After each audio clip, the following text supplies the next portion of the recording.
Tungod sa kauwagon na sa akong bana, ako bitawng giyak-an ang iyang naong sa dihang ako giregla. Mayong adlaw kanimo DJ Sam og sa tanan nga mga suking tigpaminaw ning imong programa online. Kining akong problema ang akong bana. Kay grabe jud nga kauwagon ni DJ Sam. Bisan lagi ng laba ko, nang limpyo, iya hagyod kong ana-anaon. Magluto ko, iya kong ana-anaon DJ Sam basta matukaran siya.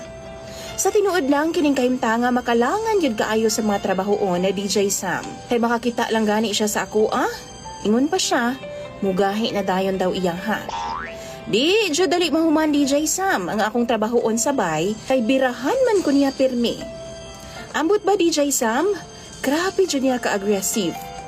Naipanahon nga nahinano kog tuog DJ Sam na tingala na lang ko nga gihandusan ako niya. Pastila na lang jud. Unsaon naman lang intaw na ako niya nga akong bana nga wa may gipiling oras sa DJ Sam. Ang tinuod ana, ganahan gidaw kaayo siya sa ingon ana nga mga ginbuhaton. Ug tungod sa akong kalagot DJ Sam, usa ka adlaw ni ana, gidugo man ko. Yan ang gabi atul nga mga tulog na unta mi gikamang napud ko niya. Og tuan na pud kupay-kupay na pud sa iyahang kamot sa akong lawas. Ang akong gibuhat DJ Sam,